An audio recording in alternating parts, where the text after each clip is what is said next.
indústria financeira está em grande transformação. Cultura, pessoas, tecnologia. A nuvem habilita as empresas a entenderem melhor seus clientes, a criarem produtos e serviços mais aderentes às necessidades, numa velocidade maior, entregando melhor experiência. Essa obsessão pelo cliente passa a ser o fator determinante para o sucesso. A AWS é grande parceira do segmento financeiro e apoia o CIAB 2021. We started with computers. We didn't stop at computers. We didn't stop at storage or cloud. We kept going, working with our customers to enable a kind of technology that can guide an astronaut back to safety and help make a hospital come to you instead of you going to it. So when it comes to your business, you know we'll stop at nothing.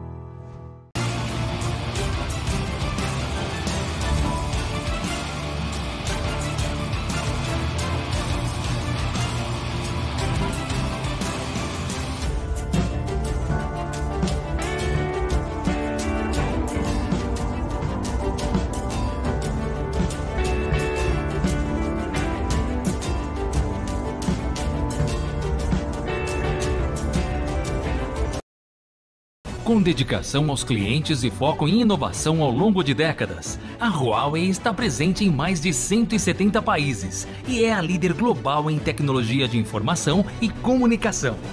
No Brasil há mais de 20 anos, a Huawei contribuiu para a transformação digital do país, sendo pioneira no fornecimento de banda larga fixa e móvel, incluindo as tecnologias 3G, 4G e 4.5G.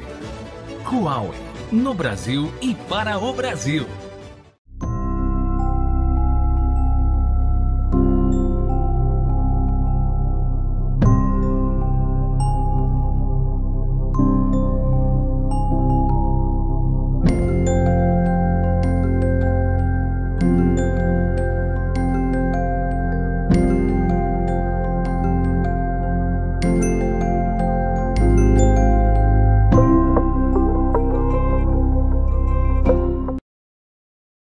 A Mastercard é mais do que cartão, porque somos movidos por pessoas e criamos soluções para atender a cada uma delas. Como produtos que as identificam pela forma como digitam, transferências que acontecem num piscar de olhos e tecnologias que protegem empresas e clientes. Mastercard. Comece com as pessoas. Comece o que não tem preço. The financial services industry is one of the most data-intensive sectors in the global market. Financial institutions have access to vast amounts of data, yet less than 0.5% is used to power business insights. Welcome to Microsoft Cloud for Financial Services. Manage risk, modernize core systems, empower employees, and deliver differentiated experiences. Microsoft Cloud for Financial Services. Accelerate innovation for sustainable growth on the trusted cloud.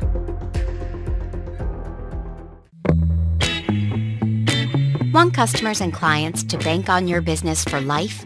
Pega Software helps financial leaders engage with empathy for greater loyalty and a more profitable bottom line.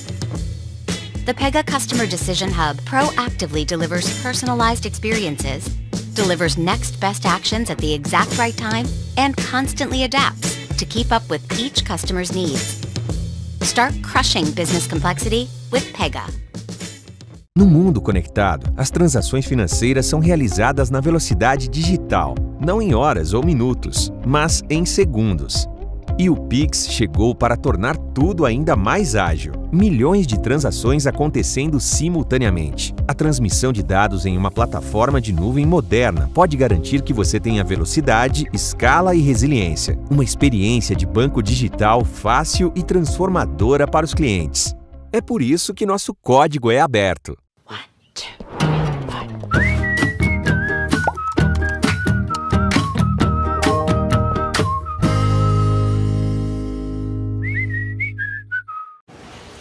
How's the IT department liking the Now platform? Every time it takes care of something for us, we celebrate. How often does...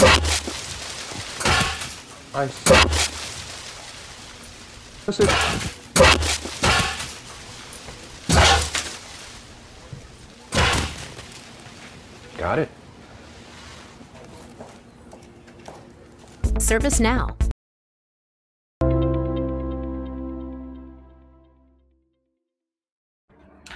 Why Brazil? Brazil is raising the bar of open innovation in Latin America and going towards the era of smart business. E por que a WSO2? Do Open Banking ao Open Insurance. Das gestões de APIs à cibersegurança.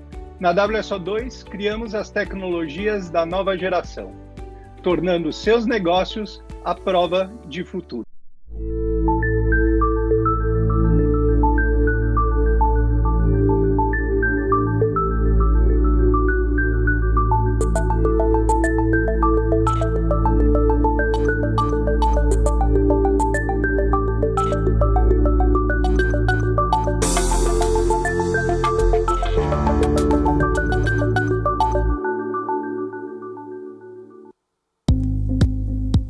Bom dia a todos e a todas, sejam bem-vindos. Iniciamos hoje o terceiro dia do SIAB Febraban 2021 com a tão aguardada pesquisa Febraban de tecnologia bancária. Você está acompanhando a 31ª edição do maior evento de tecnologia e inovação do setor financeiro da América Latina. Assim como no ano passado, nós estamos fazendo uma edição online, em razão das medidas restritivas para o combate à Covid-19. E hoje nós vamos abrir nossa programação com a pesquisa inédita de tecnologia bancária que traz números expressivos da digitalização durante a pandemia. Vamos discutir durante todo o dia as frentes dessa revolução no sistema financeiro, com o Open Banking, a inovação aberta, o Pix e as transações digitais. Qual é o estágio dos canais digitais no setor bancário e o volume de investimentos dos bancos em tecnologia nesse último ano, tão diferente de tudo que a gente já viveu?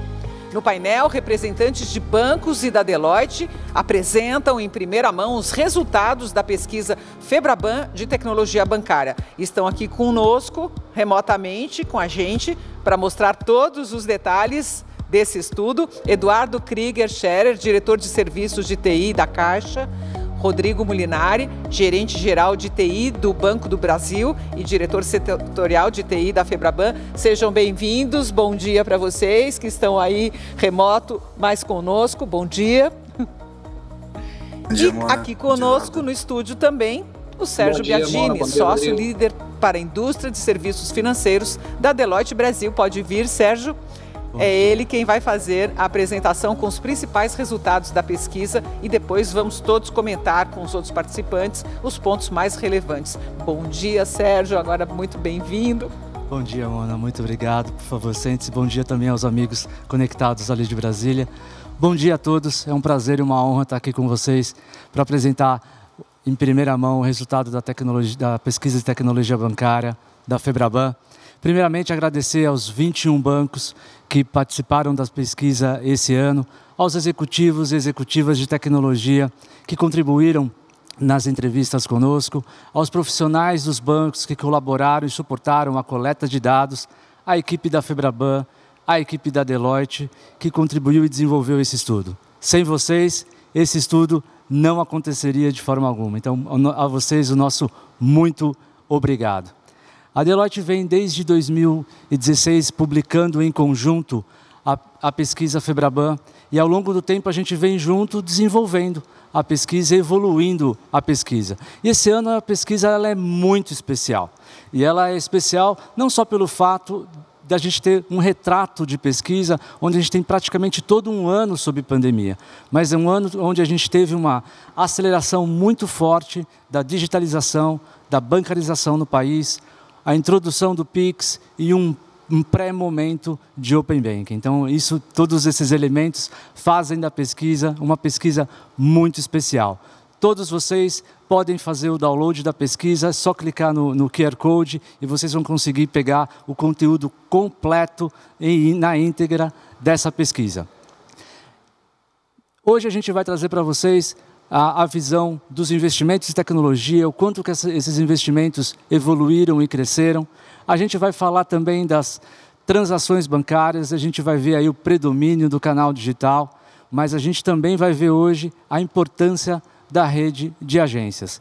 Nós vamos trazer também hoje um recorte exclusivo do Pix, que a gente está promovendo aqui na pesquisa, e vamos fazer ao final uma reflexão sobre o Open Banking. Vamos começar então? Falando dos investimentos, esse ano batemos mais um recorde. Chegamos a quase 26 bilhões de investimentos de tecnologia no país. Crescimento de 8% em relação ao ano anterior. Se a gente lembrar os outros anos da pesquisa, a gente sempre teve um investimento na casa de torno dos seus 19 bi. O ano passado a gente teve uma puxada para perto de 24 e esse ano aqui chegamos muito perto de 26 bi de reais investidos em tecnologia. O Brasil é líder em investimentos, seguindo também a tendência do mundo, né? De todos os investimentos em tecnologia, e a gente olha os setores da indústria, o mundo investe 14% em tecnologia no setor bancário, e aqui o Brasil também segue a mesma realidade. Quando a gente começa a aprofundar o estudo e a gente vê o recorte da parte de investimento, a gente olha para o investimento de software, que mais uma vez esse ano teve um crescimento acentuado, chegando aí a 14,4 bilhões de reais em investimentos de tecnologia. A parte de hardware representou aproximadamente 8,6 bi, então a parte de software bastante superior. E aqui, quando a gente está olhando esses números, a gente está olhando basicamente CAPEX e OPEX, né? Quando a gente pergunta para os bancos e a gente busca identificar quais são as prioridades em relação às tecnologias disruptivas para investimento, praticamente todos os bancos colocaram a inteligência artificial como a maior prioridade para investimento em tecnologias disruptivas. Mas, ao mesmo tempo, também a gente vê o investimento bastante prioritário em automação de processos, aqui representado em RPA, e também surgindo aí, crescendo o IoT como um investimento também prioritário nas tecnologias disruptivas. O IoT também muito por causa do advento do 5G, que a gente está muito próximo de chegar aqui no país. Quando a gente faz um drill down, né, quando a gente aprofunda ali na inteligência artificial, e a gente pergunta aonde da inteligência artificial está sendo a prioridade de investimento, atendimento ao cliente é a principal prioridade, onde praticamente 90% dos bancos apresentaram e colocaram que o atendimento ao cliente, quando a gente fala da tecnologia de inteligência artificial, sendo a principal prioridade para investimento, e a gente vê ali o reflexo disso nos números de chamadas via chatbot, que é uma das formas de aplicação da tecnologia de inteligência artificial, chegando aí a mais de 600 milhões de chamadas via chatbot. Outro dado interessante também da pesquisa esse ano é quando a gente olha processos de back-end. E principalmente esteiras de crédito e jurídico tiveram nesse último ano um crescimento bastante considerável se a gente olhar o ano anterior. A gente não pode falar de tecnologia se a gente não fala de segurança, e cibersegurança, com certeza, é um dos aspectos fundamentais no avanço tecnológico do país. As estimativas que a gente fez em conjunto com os executivos dos bancos é que em torno de 10% do investimento do orçamento de tecnologia é destinado no país para a cibersegurança, alinha também com os benchmarks que a gente tem globais. Segurança cibernética tendo um papel fundamental, não só no crescimento escalável dos bancos, mas também no atendimento das novas regulamentações e principalmente nesse momento que a gente viveu e ainda vive esse ano de trabalho remoto.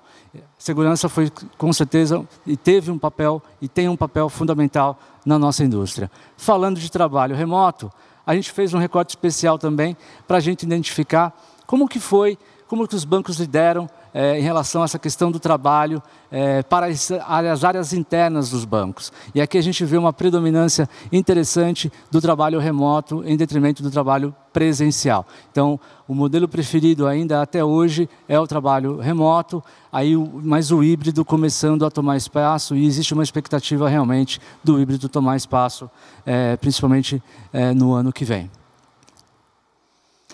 Vamos falar em treinamento, um outro aspecto que é super importante dentro dos investimentos de tecnologia. Se a gente lembrar o ano passado a gente teve praticamente 145 mil profissionais impactados por treinamentos em tecnologia dos bancos. Esse ano esse número foi para 220 mil. São 220 mil profissionais que foram impactados por treinamentos em tecnologia dos bancos. É uma quantidade imensa de pessoas, de profissionais da indústria, sendo treinados em tecnologia, mais de 51% em relação ao ano anterior. E o que é curioso? Gastamos menos. Pela questão da pandemia, a gente teve uma maior eficiência de impactar. Então, a gente gastou 50 milhões, mais de 50 milhões foram investidos em treinamento. Em relação ao ano passado, é praticamente a metade do valor investido no ano passado, mas o que mostra a eficiência das novas tecnologias. Impactamos mais pessoas, treinamos mais e fomos mais eficientes na indústria.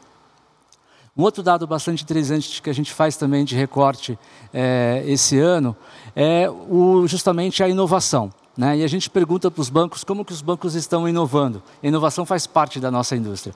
E esse investimento em inovação, praticamente 90% disseram que para inovar se utilizam de parceiros. Sejam Big Techs, Fintechs, Startups, parceiros para empresas de tecnologia para realmente fomentar e crescer a inovação no setor. E aonde estão essas inovações? Nas esteiras de crédito, em meios de pagamento e na esteira de onboarding. Essa é onde as áreas têm priorizado a inovação dentro dos bancos. E a gente vê isso muito também, e isso se traduz bastante quando a gente olha a estimativa de orçamento para a experiência do usuário. Mais de 300 milhões de reais investidos na experiência do usuário pelos bancos. Número bastante contundente também esse ano.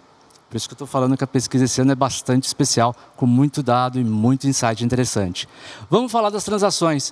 E aqui eu empresto a frase de um dos colegas da indústria que mostra e tangibiliza bastante aquilo que a gente vai ver daqui a pouco em relação às transações bancárias nesse reporte da pesquisa do ano. Vamos começar por elas e vamos começar pela visão geral e vamos olhar como que foi o comportamento das transações. A gente teve um recorde de volume de transações, mais de 100 bilhões de transações foram executadas, 20% em relação ao ano anterior. Também recorde de crescimento. Se vocês lembrarem a pesquisa dos anos anteriores, sempre as transações elas crescem em torno de 10%, 11%. Esse último ano, as transações cresceram 20%. Número bastante forte e principalmente puxado ali, como a gente vê, pelo mobile banking, que teve um crescimento bastante forte, chegou a mais de 50 bilhões de transações, tendo um crescimento de 43%, só o ano passado quase 16 bi a mais em relação ao ano anterior. Só o crescimento do mobile banking o ano passado representa a totalidade das transações do Internet Banking. Número bastante expressivo nesse canal, sendo realmente o canal predominante para o consumidor final. Ainda alguns highlights nessa lâmina, que a gente pode falar que o POS, como todos os anos, o POS ele vem mantendo e vem tendo um crescimento considerável ao longo dos anos, chegando aí também no seu total de em torno de seus 15 bilhões de transações. O Contact Center teve um crescimento surpreendente também por uma questão em situação de pandemia, era sempre em torno de 1,5 o total de transações ali naquele canal, sempre se mantendo estável, e o ano passado, só o ano passado teve 1,5 bi, chegando a 2,5 total de transações nesse canal. Falando de agências, as agências ao longo do tempo, elas têm tido uma certa redução ao longo do tempo do volume de transações. Na verdade, elas têm ali se mantido, né, no seu volume de transação total. Mas no ano passado, até por uma questão da pandemia, como a gente já esperava, as agências tiveram aí uma redução considerável no volume de transações, mas isso não diminui a importância delas não, porque a gente vai ver agora um drill down por canal, o que aconteceu com cada um, né? Antes de falar disso, vamos falar das transações digitais. É impressionante os números de Brasil, né? Quando a gente olha transações digitais, aqui a gente soma IB com o canal Internet Banking, com o Mobile Banking, praticamente 9 de cada 10 pagamentos no país são feitos por meio digital. 9 em cada 10 contratações de crédito são feitas pelo canal digital. Números impressionantes. São mais de 760 milhões de contratações feitas pelo canal mobile apenas. Estrondoso o número quando a gente olha esse nível de digitalização que a gente tem no país e para a contratação de produtos para o instrumento de venda. Olhando o canal mobile especificamente, o mobile teve praticamente crescimento em todos os tipos de transação. Dentro da pesquisa, a gente faz um recorte de várias transações, tipos de transação por canal, e a gente vê que o mobile ele teve um crescimento aí bastante considerável em algumas transações específicas. Não só transações do dia a dia, que continuou crescendo, mas também na contratação do crédito, como a gente falou, e na contratação de investimentos.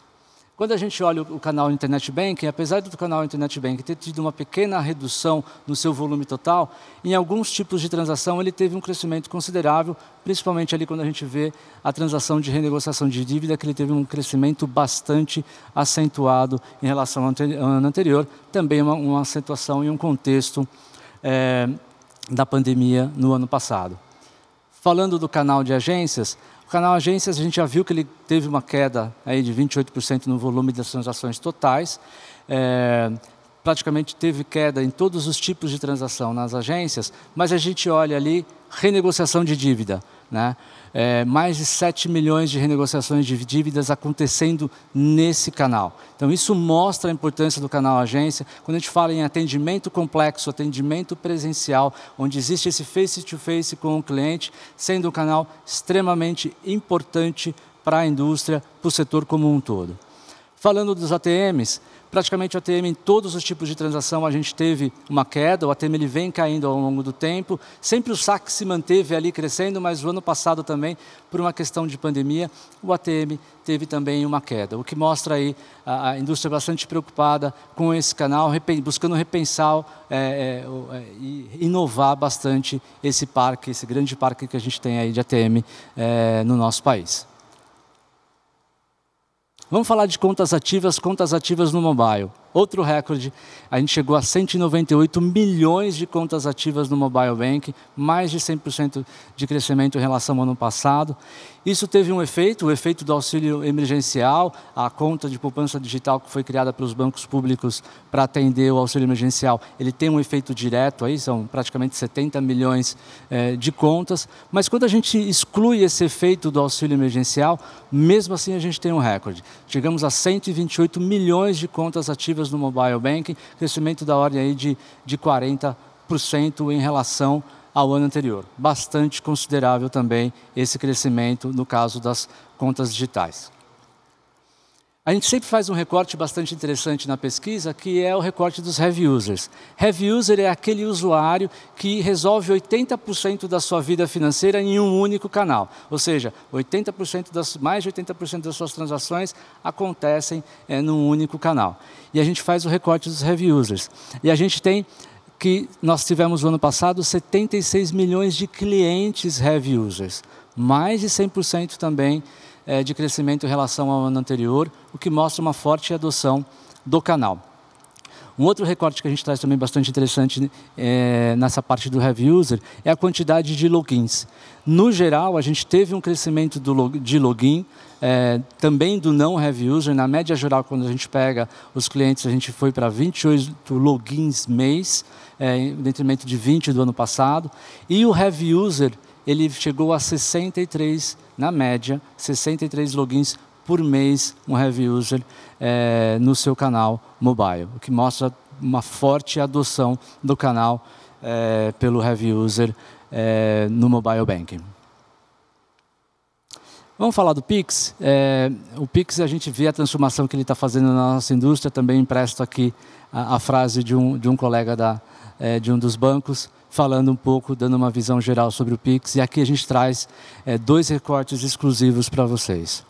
A gente procurou unir transações que tocam diretamente o pagamento, né? Então a gente pegou as transações de meio de pagamento do POS, o pagamento lá na ponta, né, no Merchan, a transação de Pix, a transferência de Pix, e comparando também com a transferência de TED Doc. Já logo na entrada, já logo na abertura, o Pix tomou 7% desse tipo de transação. A gente fez um recorte em março, e esse recorte em março representou 30% desse tipo de transação está no Pix. número bastante considerável. Se a gente olhar esse número hoje, após 3 meses, eu tenho certeza que esse número ele vai ser bem maior. Mais de 1/3 dos nossos pagamentos, do uso do meio de pagamento no país, está no Pix. Um grande sucesso do canal, desse novo serviço, e predominantemente na pessoa física, né? Mais de 80% dessas transações estão concentrados em pessoa física. Um outro recorte que a gente também traz exclusivo na pesquisa, aqui numa tentativa também da gente buscar criar uma relação para heavy users, né? E a gente fez um recorte buscando identificar os clientes que fizeram mais de 30 Pix no mês, ou seja, 1 Pix por dia, e os clientes que receberam mais de 30 Pix também ao longo do mês, né? A gente vê os números ali em novembro, no início, em torno de 6 mil cada um, e depois de poucos meses, depois de 4 meses, a gente vê aí a quantidade de clientes, vamos dizer assim, heavy users em Pix, né? Então, chegando a quase 340 mil no pagamento e mais de 500 mil no recebimento. Outro recorte exclusivo também da pesquisa, o que mostra a adoção super forte desse novo serviço para o nosso mercado. Falando um pouquinho de Open Banking, a gente não tem esse ano dado de Open Banking, a gente vai trabalhar junto com os bancos e junto com a Febraban para a gente desenvolver todo o reporte do Open Banking no próximo ano. A gente ainda está trabalhando bastante desde a pesquisa do ano anterior, um pouco sobre o aspecto de tendência e um aspecto mais quali em relação ao Open Banking, onde um dos efeitos que a gente sabe é a expansão de ecossistema, expansão de parcerias, né? E quando a gente pergunta para os bancos quais são os parceiros, né? Como que está a relação com os parceiros? Os bancos estão distribuindo produtos de parceiros, os bancos estão colocando seus produtos para parceiros distribuir, e tanto no ano passado os números foram muito semelhantes, mas esse ano aqui os 2 números também cresceram na mesma proporção, chegando a quase aí 2/3 de, vamos dizer assim, de abertura, né? Os bancos aí mais abertos não só a distribuir produtos de parceiros, mas também de colocar os seus produtos na ponta para distribuição.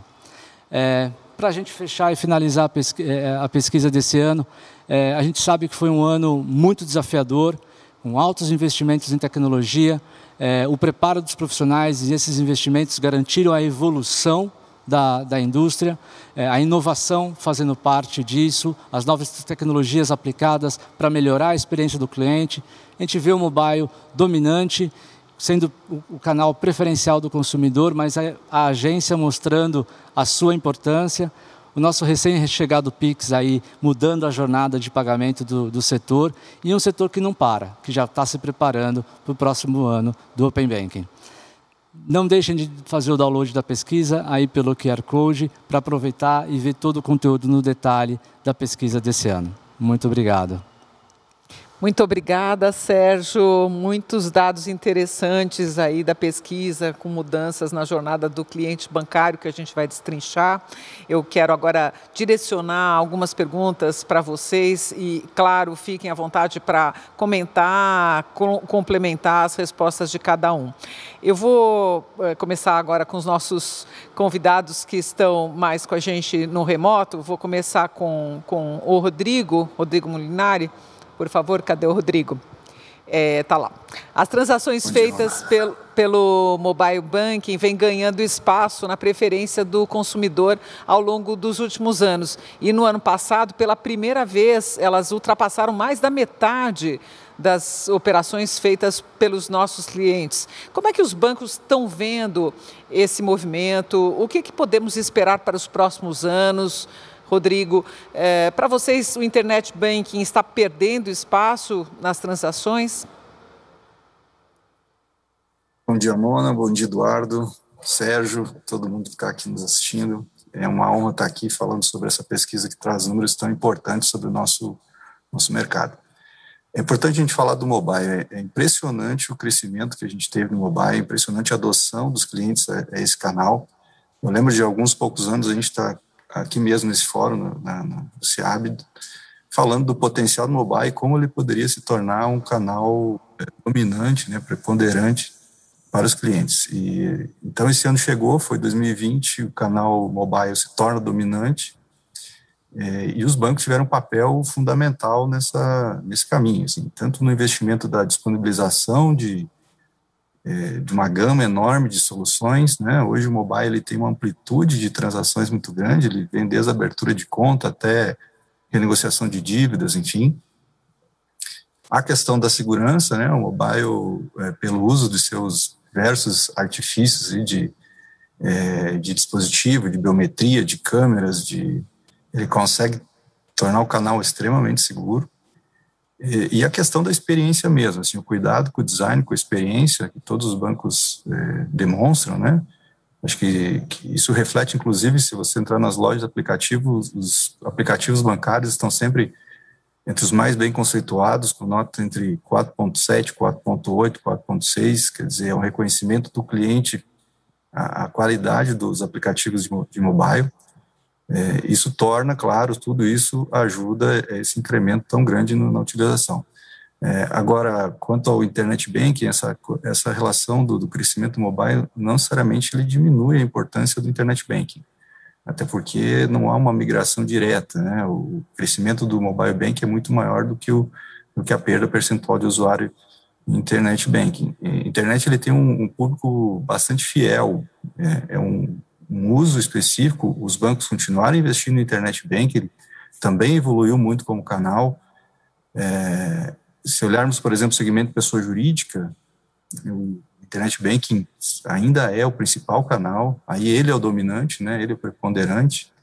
E eu acredito também numa questão de modo de uso, né, o mobile, o cliente ele entra, ele faz vários logins, a gente viu ele nos heavy users com vários logins diários, mas normalmente ele entra, faz uma operação pela sua praticidade, né, faz uma operação, duas, ele é bastante ágil nisso, e sai, né, e vai fazer enquanto que o internet não, a internet é o que a gente chama de momento banco, né, o cliente senta na frente do computador, abre seu Internet Banking, faz uma série de transações, analisa com mais calma, são logins mais longos, quer dizer, tem uma forma de uso diferente, um comportamento diferente. Então, acho que a indústria continua aprimorando esses dois canais, e eu acredito que eles vão continuar muito, muito preponderantes ao longo do tempo, né, e o que importa é a gente conseguir ter essa qualidade para que o cliente escolha o melhor canal a partir da sua comodidade, né? Obrigada, Rodrigo. Pergunta agora para o Eduardo Scherer. A pesquisa mostra uma grande digitalização como reflexo da pandemia. A Caixa teve o maior crescimento de contas e transações digitais justamente em virtude do auxílio emergencial e o aplicativo Caixa Tem. Como é que vocês conseguiram reagir de forma tão rápida para atender a todo este público novo entrante? Oi, Mona, oi, Sérgio, tudo bem? Rodrigo. Foi um desafio gigantesco. Acho que, como o Rodrigo falou, para a gente abrir um bate-papo aqui, o usuário do mobile ele faz muito mais transações do que um usuário físico, né? Quando a gente foi colocar mais de 50 milhões de pessoas dentro do aplicativo, essa era a nossa maior dificuldade. Acesso simultâneo. Porém, ferramentas como ferramentas de colaboração, o uso de nuvem, a parceria que nós tínhamos disponíveis possibilitaram a gente fazer algo inexplicável, inimaginável para a época, bem no meio do auge da pandemia em abril, quando a gente tinha as pessoas trabalhando em home office, 100% do nosso time de tecnologia estava em home office, e com esse desafio de construir a primeira parte, que era o cadastramento das pessoas que teriam direito ao benefício. Apenas uma semana para construir algo que chegou a um throughput de 65 mil transações por segundo. Algo que na Caixa não havia sido experimentado antes, onde a gente fez o cadastramento no site do auxílio de praticamente metade da população brasileira, no intervalo de poucos dias. Um desafio que logo na sequência aí a gente teve um tempo um pouco maior para levantar um canal que possibilitasse o crédito desses benefícios para que os clientes pudessem fazer a utilização desses recursos de forma 100% remota, onde foram colocadas novas funcionalidades, como pagamento via QR Code na máquina, saque sem cartão nos terminais de autoatendimento, pagamento de boleto, água, luz e telefone. Realmente foi um trabalho que a gente não tem precedentes dentro da empresa e provavelmente no cenário brasileiro, onde a gente começou a codificação das plataformas antes mesmo de termos as especificações definidas. Cada etapa de desenvolvimento já era paralelizada com testes de carga simultâneos, onde a gente conseguiu aqui entregar um serviço e conseguiu, com especial atenção, manter as medidas sanitárias de afastamento e os clientes podendo usar via digital os seus recursos de benefício que eles estavam recebendo. Realmente foi algo impressionante, viu, mano? Eduardo, foi realmente trocar o combustível do avião em pleno voo, né? Biagini, qual será o impacto da entrada do Open Banking nas transações bancárias, especialmente pelos canais digitais? Nós poderemos ver um boom desse tipo de operação na edição da próxima pesquisa? Bom dia, Mona, novamente. Bom dia ao Edu, ao Molinari aí em Brasília. Acho que antes de falar um pouquinho da tua pergunta, acho que só colaborando ali com os dados do Molinari também, quando ele fala da internet, esse é um canal que 66% a estimativa que a gente tem dos usuários, né, das transações realizadas no Internet Banking são da pessoa jurídica, né, Molinari? Então, mostra a importância desse canal para um segmento específico de clientes também, né? Bom, acho que falando um pouquinho do Open Banking e falando desse potencial boom que a gente pode ter, né? Então, aqui a gente tem que fazer algumas reflexões, né? Então, na verdade, a gente vai trazer algumas transações adicionais, né? Então, o consentimento, né? Fazer um consentimento ou remover um consentimento são novos tipos de transações que a gente vai ter que contabilizar e contar, né? E a gente vai ter também, com certeza, no Brasil, um boom, na verdade, de agregadores. Com certeza, todos os bancos vão aí entrar com os seus PFMs, Personal Financial Managers, os seus BFMs, Business Performance Management. Então, as ferramentas de PFM e BFM, elas vão gerar transações do ponto de vista de agregação, né? Então, o que a gente pode acontecer é que a gente pode ter aí talvez uma redução dos acessos, porque eu vou fazer um único acesso num PFM ou num BFM preferido, né? E ali eu vou fazer uma série de transações dentro desse PFM e BFM. A gente tem bastante trabalho nesse segundo semestre aqui agora, a indústria como um todo, mas a gente pensando na pesquisa e olhando a evolução da pesquisa, a gente tem um trabalho bastante interessante para a gente discutir com os bancos, o pessoal lá do Banco do Brasil, do Molinari, que nos ajuda bastante na construção da pesquisa, o pessoal da Febraban, para ver como que a gente vai capturar esses dados e refletir esses dados dentro da pesquisa do próximo ano, tá? Só um detalhe, como a gente está na internet, tem muita gente nos assistindo, muito público, talvez leigo, não entenda os termos que você usa.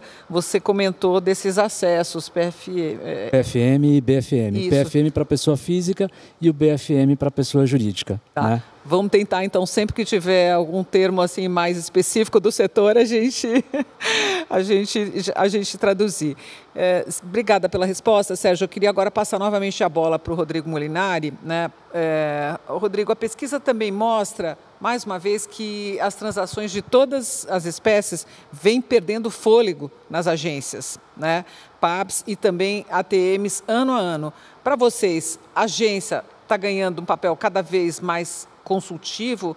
Como é que vocês veem o comportamento do cliente e o papel de cada canal bancário nas transações bancárias no curto prazo?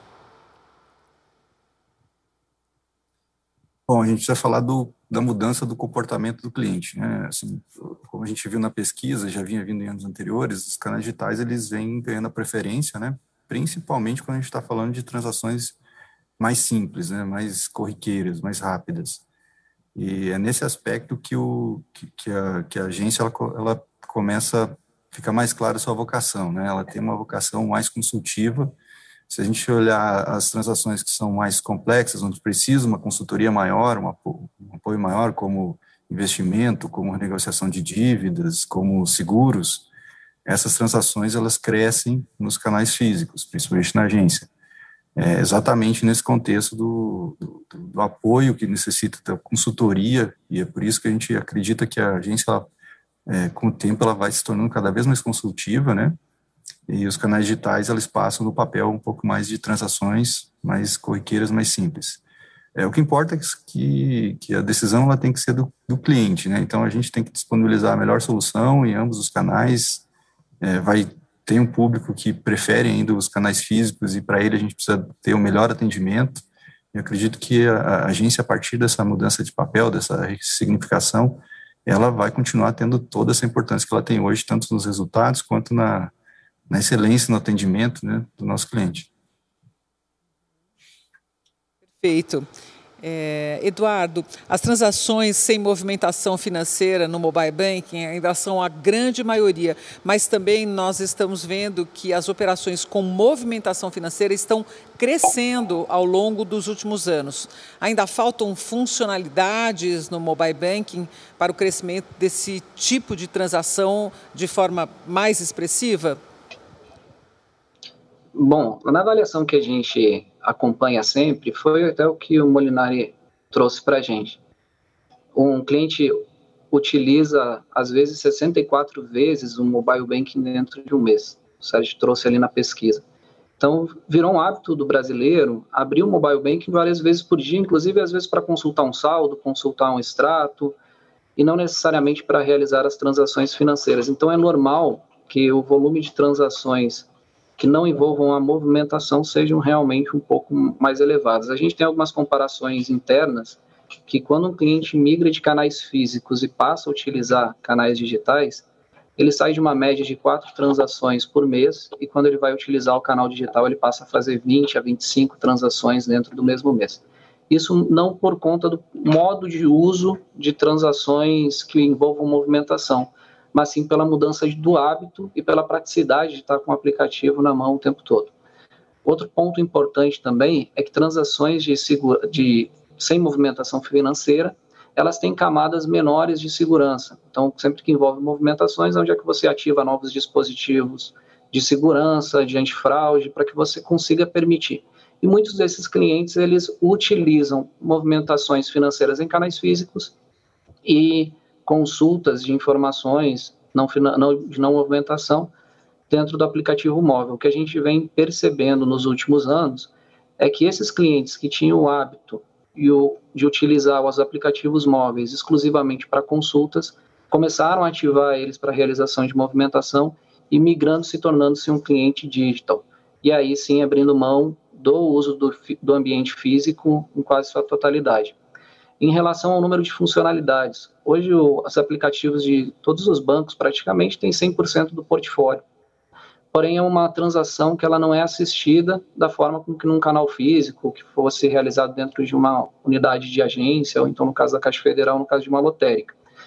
A grande questão ali para a gente incentivar a utilização ainda maior das transações de movimentação financeira é você permitir um atendimento integrado entre o autosserviço do mobile e quando o cliente tiver a necessidade de uma consultoria, você ter à disposição dele um atendimento remoto que possibilite ele entrar em contato com um atendente, um gerente, para dar algumas orientações para transações mais complexas. Hoje, transações mais complexas elas são direcionadas ainda muitas vezes para o canal físico e transações menos complexas para o canal mobile. Então, em relação à completude do serviço, sim, eu acho que está bem completo, a gente abrange praticamente tudo. A evolução desse atendimento assistido é o que vai possibilitar ainda mais a utilização desses serviços de movimentação financeira e um trabalho incessante de todos os bancos. O mercado como um todo tem notas excelentes dentro das lojas de aplicativo, porém o portfólio de produtos e serviços disponíveis é tão grande, tão completo, que muitas vezes pode ser complexo para a utilização a depender do público. Então, esse é um ponto também que, de forma recorrente, a gente vem trabalhando para facilitar a jornada, a experiência, a identificação dos serviços disponíveis. Obrigada, Eduardo. Sérgio, eu vou passar novamente a bola para você. Mudou de alguma forma o perfil dos chamados heavy users dos canais digitais nessa edição atual da pesquisa? A gente teve um grande aumento, né, dos acessos como um todo, né, dentro da pesquisa. A quantidade de logins, ou seja, a quantidade do cliente, do consumidor, a sua ida ao seu banco, né? O seu aplicativo é o seu banco. Então, a sua ida ao seu banco cresceu não só nos heavy users, mas de uma forma geral, né? Quando a gente pega a média total de acessos, a gente vê lá 28 acessos mês, praticamente todos os dias, uma vez por dia do seu mês, o cliente bancário está indo ao seu banco acessar o seu dado bancário. Quando a gente olha o heavy user, isso vai para 63 vezes. Mais de 2 vezes por dia, nós consumidores vamos ao serviço bancário, acessamos o serviço bancário. Então, isso é uma ferramenta, isso mostra o poder do canal, o poder que o Mobile Banking tem não apenas para prover o serviço de dia a dia ao consumidor final, ao cliente bancário, pessoa física principalmente, onde mais de 90% das transações de mobile banking estão concentradas na pessoa física, mas também aí o seu uso para o segmento de pessoa jurídica, com certeza, principalmente nas operações de consulta, né? O Eduardo falou que tem gente que acessa 4 vezes, esse é ultra heavy user. Esse é ultra heavy user, né? Se a gente fazer a gente olhar aí, que a gente está colocando 30 dias corridos, mas a gente tiver 20, 21 dias úteis ao mês, né, a gente tem aí praticamente 3 acessos na média, né? Então, se a média é 2 em dia não corrido e 3 em dia útil, a gente vai ter com certeza os clientes que vão acessar 4, 5 vezes por dia o seu aplicativo. Mostra a força, a adoção do canal e o poder que ele tem não só de prover serviço, mas também sendo uma ferramenta fundamental para criar a fidelização e uma experiência única aos clientes. Eu acho isso que a gente percebe cada vez mais na indústria, todos buscando melhorar a experiência como um todo. O Edu colocou muito bem a questão da conexão entre os canais, isso sendo muito importante, porque muitas vezes um atendimento ele pode começar num aplicativo e terminar num contact center, ou vice-versa, começar num contact center e terminar num aplicativo. Então, cada vez mais a gente vê a indústria buscando essa integração omnichannel que a gente fala, ou multicanal que a gente busca na indústria e com certeza essa quantidade de acessos por heavy users e também de acessos por não heavy users, a gente tende a ver a crescer nos próximos anos da pesquisa, Ana. Obrigada, Sérgio. Vou fazer agora uma pergunta para todos. Na prática, como as tecnologias, como a inteligência artificial foram usadas durante o período da pandemia para ajudar os clientes a lidarem com as suas finanças? Acho que a gente pode começar com o Eduardo Scherer, depois com o Rodrigo Molinari e depois com você, Sérgio. Bem, Mona, no nosso caso a gente utilizou-se do aplicativo Caixa Tem. O aplicativo ele teve grande papel no enfrentamento à pandemia e nós criamos conversas. O aplicativo ele trata como se fosse um aplicativo de conversas e a gente utilizou por trás do entendimento de como os clientes estavam utilizando suas finanças para a gente poder passar dicas dele em relação à utilização do valor do benefício, em relação ao saldo que ele tinha em conta, a forma de utilização que ele tinha, proporcionando para ele uma educação financeira de como ele poderia fazer a melhor gestão dos seus benefícios, dos seus ganhos, em relação, inclusive, às dívidas que ele tinha, a melhor forma de ele conseguir gerenciar. Então, isso ficou dentro do CARD, do Caixa Tem, que foi o aplicativo no ano passado com maior volume de downloads, justamente para a gente pegar as classes que tinham maior dificuldade na parte de gestão financeira e, por trás, todos esses algoritmos aqui rodando para darem essas dicas de forma personalizada para cada um dos clientes. Rodrigo? A inteligência artificial é daquelas tecnologias que elas perpassam todos os negócios, né? Ela é que a gente chama de transversal, ela consegue apoiar o atendimento, que eu acho que foi muito usado durante a pandemia, o exemplo que o Eduardo deu, inclusive. Todos os bancos expandiram muito o uso de canais, seja por conversação, seja por voz. Aliás, acredito que voz, nos próximos anos, vai começar a aparecer naquela barrinha aí de share de canais, esse tipo de canal. Também na questão da segurança, né? A inteligência artificial pode ser usada em meio de biometrias e outros fins. Nós tivemos um desafio muito grande, que em tempo de pandemia, não recorrer o menos possível a canais físicos e tentar fazer esse atendimento e a liberação de dispositivos e outros métodos de segurança totalmente online. Isso foi muito usado durante a pandemia por todo o segmento. Também, mas o aspecto que eu queria enfatizar mais é a questão do back-office, da automação do back-office, né? A inteligência artificial, ela auxilia muito nos processos, ela consegue tirar muito dessa tração, dessa fricção que a gente tem nos processos. Ele é fundamental, quer dizer, a digitalização, ela perpassa não só o front-end, o atendimento, os canais, mas ela perpassa todo o processo, e a gente viu isso aí em números no crédito, né, na esteira de crédito, na esteira do jurídico. Eu acredito que a gente avançou muito nesse ano, muito induzido pela inteligência artificial. Acho que foi um grande ganho para toda a indústria. E para os clientes, claro. Você falou, Rodrigo, na biometria, né? Nós estamos caminhando para a biometria da voz, inclusive, né? Que é uma coisa que ainda vai estar sendo desenvolvida. A gente teve um painel muito bacana aqui no primeiro dia, até que eu moderei, sobre a voz, o comando da voz, né? A gente está em processo, as coisas ainda vão avançar e caminhar muito, né? Eu queria que você comentasse agora essa mesma pergunta, Sérgio. Claro.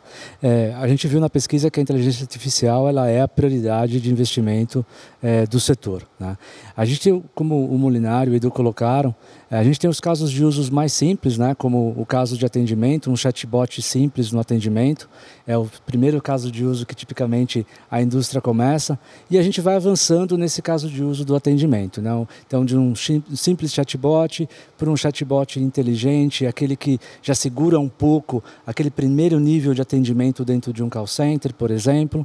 Aí você tem os assistentes digitais, né, que é vamos dizer assim, um chatbot mais evoluído, aonde você já tem ali transações sendo completadas, né, através da inteligência artificial na interação com o seu consumidor final. E a gente tem a próxima era disso, que é a inteligência artificial como o que a gente chama de user interface, né? É praticamente a emulação realmente de um atendimento presencial via a inteligência artificial. Então a gente não chegou lá ainda, a indústria, principalmente no Brasil, que investe pesadíssimo nisso, está nesse caminho de investimento bastante focado na parte de atendimento.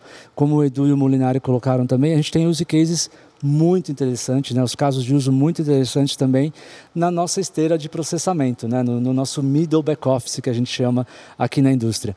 Então, a gente vê os casos de esteira de crédito, a esteira, por exemplo, do Know Your Customer, né? O KYC, né?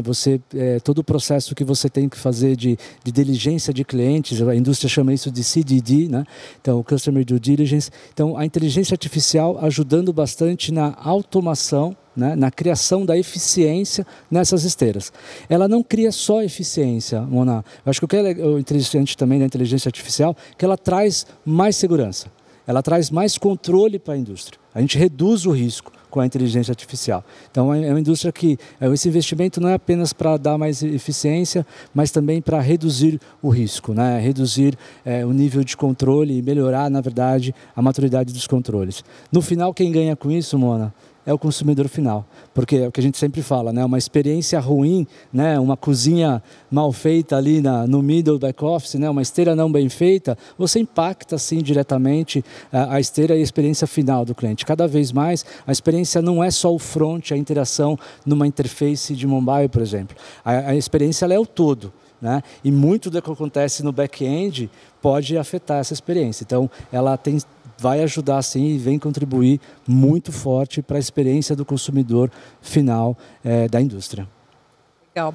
Como a gente ainda está com algum tempinho aqui, eu vou fazer uma pergunta para cada um de vocês, que é mais ou menos a mesma pergunta, que é qual é o dado da pesquisa que mais os impressiona? E vou começar com o Eduardo Scherer, porque a gente pensa o seguinte, Eduardo, a gente vive num país onde o analfabetismo funcional é muito grande e a gente podia imaginar que a população ia ter muita dificuldade de utilizar esses aplicativos, dificuldade com a tecnologia, porque a inclusão digital ainda não é universal, né? Não é uma realidade para todos. Então, não é bastante impressionante esses dados de que os canais digitais e o mobile está sendo mais usado do que os outros canais? Esse é um dado que me impressiona, mas eu queria que você comentasse para você de todos os dados apresentados à pesquisa, que é muito maior do que ela foi mostrada aqui, ela estará no site da Febraban logo, e você pode acessar muito facilmente. De todos esses dados, o que mais te impressionou, Eduardo? Mona, assim, o resumo da nossa conversa, quanto maior o nível de tecnologia que a gente consegue levar para dentro dos nossos aplicativos, maior a facilidade de uso do cliente final. A gente falou aqui um pouquinho sobre biometria. A partir do momento que você tem a biometria multibiométrica, que envolva a face, envolva a voz, envolva digital, envolva comportamento, cada vez mais você vai permitir com que os clientes superem a primeira barreira, que é a barreira de acesso, a criação das suas credenciais, o cadastramento do dispositivo para poder utilizar. A gente vem no mercado olhando nos últimos anos um crescimento praticamente exponencial do aplicativo mobile, uma estabilização do aplicativo desktop, porém com o seu nicho específico, até por questões de tamanho de tela, disposições, muito focado na pessoa jurídica pela composição. Então, o crescimento em relação, ele já era algo esperado. Porém, algo que me chamou muito a atenção dessa edição foi que o crescimento de transações não financeiras não foi tão grande como as de movimentação financeira. Então, você percebe que os clientes, provavelmente pelas condições sanitárias também, passaram a utilizar em maior percentual as transações com movimentação financeira, que, como eu havia falado, exige um nível de segurança adicional e que os clientes estão realmente utilizando o aplicativo como seu único canal de acesso. Então, a gente percebeu que, diferente das pesquisas anteriores, esse ano, nessa última pesquisa, teve um grande aumento na quantidade de transações de movimentação financeira, e isso me chamou muito a atenção. Eu acho que vem consolidando cada vez o canal como canal de predileção brasileiro. Legal, muito obrigada. Rodrigo Molinari, agora é com você. O que mais te impressionou? Qual é o dado que mais te impressiona na pesquisa? É até difícil a gente extrair um dado em si, né? Porque ele tem muita informação, muita coisa interessante aí. Claro que os números do mobile, ele se tornar realmente o canal dominante, né? É um movimento que a gente já vinha vendo, mas o crescimento foi tão incrível que acho que esse é o dado que chama mais atenção. Mas eu queria trazer à tona alguns assuntos que a gente não focou tanto aqui nesse momento, nessa discussão, que é assim, o trabalho remoto, que é como que a gente conseguiu, foi um grande desafio da indústria, em tão pouco tempo a gente conseguir ter 2/3 do nosso time trabalhando remotamente. Isso foram números que mudaram a forma da gente trabalhar, são métodos que mudam a forma da gente trabalhar. Acredito que isso deve perdurar ainda esse ano. Os números do Pix, que se a gente pensar que foi um lançamento em novembro, praticamente, com todo esse desafio, inclusive cultural, que a Mona colocou, desafios de segurança, a gente sabe das questões regulamentares, né, de regulação, que foram bastante desafiadoras. A impressionante adoção desse canal, eu acho que em 2021 a gente vai conseguir, esses números devem se consolidar e a gente vai ver o quanto isso deve evoluir. Então, para mim, esses são os grandes pontos que mais chamaram a atenção nessa pesquisa. Tá certo, obrigada, Rodrigo. Agora você, cabe ao dono da pesquisa, né, o grande comandante, maestro da pesquisa, comentar. É difícil, né? É difícil achar um número, né? Acho que o Molinari e o Edu já pegaram alguns aqui que eu ia pincelar. Eu vou para uma outra vertente aqui, diferente daqueles que eles colocaram. Eu vou colocar 2 pontos aqui interessantes para a gente fechar o nosso painel. Acho que a primeira questão do atendimento presencial na rede, né? É um canal importante, sim. Muito se fala da rede de agências, Mona, no nosso mercado. Sem dúvida nenhuma, a nossa visão, né, a minha visão pessoal muito, de que esse não é um canal que se termina, ele é um canal que ele se remodela. Ele é a nossa loja, né, é a nossa vitrine, a nossa boutique, né, no mundo físico. Então esse é um canal que ele vai se remodelar ao longo do tempo, e ele mostra a sua força quando a gente vê aí o alto volume que a gente teve de atendimento presencial para a renegociação de dívida, que é um atendimento complexo e que exige realmente, em muitos dos casos, ali vamos falar, um face-to-face com o seu cliente, o seu consumidor final. Então, acho que esse é um dado interessante. Eu acho que um outro dado que a gente vem ao longo dos anos, mas que esse ano aqui acentuou, e quando a gente vê, até na redução de saque, é o canal ATM. A gente tem um parque muito grande de ATM no nosso país, né? Ele vem perdendo espaço para mobile nas transações de consulta, transferência, pagamentos, ele vem perdendo espaço, e a gente tem um parque grande instalado, né? Então, como inovar o ATM? Né? Acho que essa grande reflexão que essa pesquisa traz, que mostra também que o volume de saque está reduzindo no país, né? Então, pode ser que não reduza o volume de moeda circulante quando a gente olha lá até os dados do Banco Central. Mas quando a gente fala em transações, a transação, sim, ela está caindo, né? Então, na sua quantidade. Então, esse é um canal que precisa, assim, ele chama muito a atenção, ele precisa ser, com certeza, repensado, e como é uma indústria muito criativa, com certeza ele vai sofrer bastante inovação nos próximos anos. Tá certo. Bom, em nome da Febraban, eu quero agradecer a atenção, disponibilidade de vocês todos em trazerem aqui para o SEAB Febraban 2021 essa conversa direta, né, com todo esse público que sempre nos acompanha, esses dados da pesquisa. Eu quero convidar vocês para visitarem também a nossa exposição virtual, né, a nossa exposição com os patrocinadores que trouxeram muito conteúdo, são muitos deles desenvolvem esses aplicativos, essas ferramentas para melhorar a jornada do cliente, né? Então aproveitem o nosso evento também para participar do concurso que a gente está fazendo. É um concurso para concorrer a um smartphone de última geração. Você clica em cada um dos estandes que durante a visita virtual e depois responde a uma perguntinha. E quem sabe você não sai ganhando um dos 5 smartphones que a gente está sorteando. Então, muito obrigada, Biagini, muito obrigada, Rodrigo Molinari, muito obrigada, Eduardo Scherer, vocês que estão aí remotamente em Brasília, pela participação no painel. E agora eu vou liberar o nosso Sérgio Biagini, que vai dar uma entrevista coletiva daqui a pouquinho, não é? Vamos estar eu e o Molinari lá na coletiva daqui 15 minutinhos, Molinari. Até já, gente. Fiquem com a gente que tem muita coisa pela frente. Open Banking, Pix, muita programação bacana. numis.com.br. Até já.